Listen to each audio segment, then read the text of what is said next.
What's up, guys? Theo here, doing a prediction for Marquel Mederos versus Landon Quinones. So right now, Marquel Mederos is a minus 165 favorite, and the comeback on Landon Quinones is plus 130 on DraftKings. To get right into it, I like Marquel Mederos here, guys, based on what I've seen on tape. Marquel Mederos coming off of that really sick win on Dana White Contender Series. He hit like a flying knee, or maybe not a flying knee, but a knee against Isakov. And he was an underdog in that spot. And Landon Quinones is coming off of a loss to Nasrat Haqparast for his UFC debut. No real shame in that. Nasrat is a pretty tough name to get for a UFC debut. But I still kind of like Marquel Mederos here.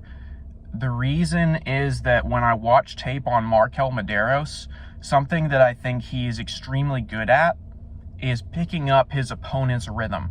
So he's really good about kind of like reading a dude, letting the fight play out, not getting too hasty and running in and exposing himself.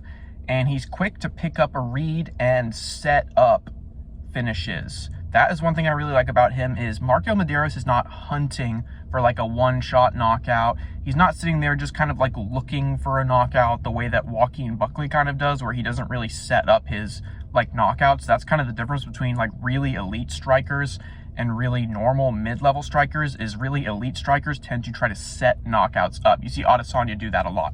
So I like Marquel Mederos because I see him picking up on his opponent's rhythm a lot more quickly and a lot more succinctly than I see it happening with Landon Quinones. And Landon Quinones, he's a good fighter. He looked good on the regional scene, and he looked good in the fight against Nasrat Haqparast.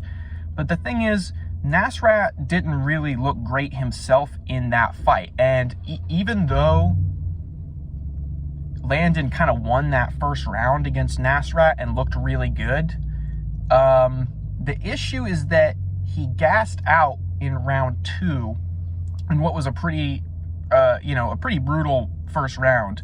He gassed out and he struggled with his cardio for the rest of that fight.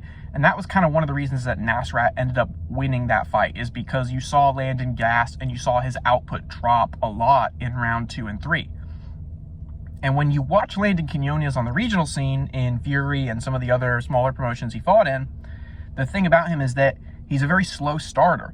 And he kind of struggles and attacks his opponent, moves in and out for the first 2 rounds, and then usually he turns up the heat in like the later half of the second round, third round.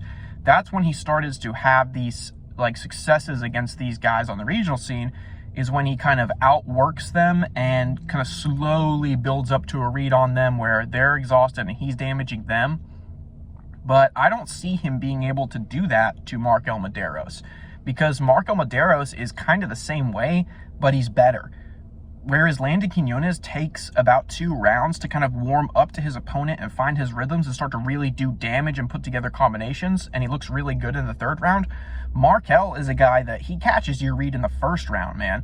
He's very similar. He kind of like hangs out, sets up a read, and when he gets it, and he gets it quick, he manages to pull it off with deftness. I mean, he was kind of losing in some of the clinches against Isakov in that fight until he managed to back Issa up against the cage. And, once you've been watching MMA for a long time, you can kind of start to see moments where before a knockout happens, you will kind of know that it's about to happen.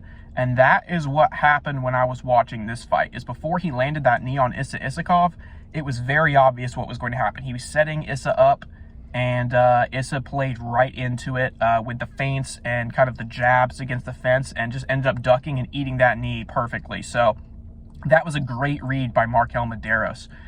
And yeah, I just think that that's going to be a real problem for Landon Quinones in the 1st round, because Landon Quinones in that 1st round, when he's starting slow and not getting your rhythm yet, he does not have the best reactions.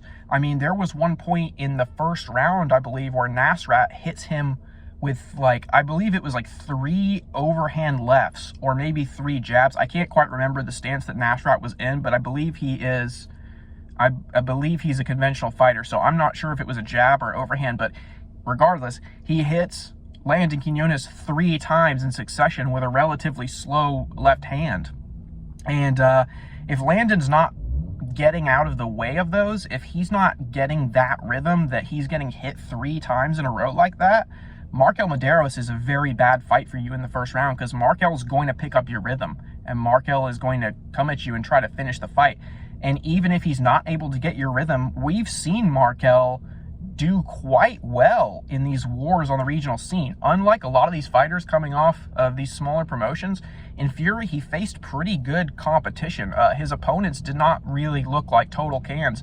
They looked quite composed, and they looked very willing to go forward and do damage and make an ugly fight with him. So I liked that I saw him weather all of that on the regional scene and actually finish his opponents as well. I think that he has pretty good tape, and I just trust him to find a read and set something up quicker than I trust Landon Quinones to be able to do that. Although I am quite confident on Marquel Mederos here, and I think minus 130 for him is actually a pretty good price. I'm not going to bet him here because I can see a world where Marquel is just not able to maybe get a read on the guy that has a little bit more professional experience than he does, and maybe it drags out, and Landon ends up with a split decision of some kind. But like I said, you see Landon gas in that second round, and if he gasses against Marquel Mederos' volume and pressure is going to be too much, and he's going to steal it in the final few rounds in the same way that Nasrat Haqparast was able to. So I think there's too many things working against Landon Quinones here, and Marquel Mederos just seems to have that confidence and have that swag, have that pressure and that dangerous striking. So give me Marquel Mederos here, guys, at favorite odds. I mean, like I said, I'm not going to be putting him in the bet MMA tips or anything like that, but I am quite confident he wins. So Marquel Mederos, guys, keep it locked in. More picks coming later this week.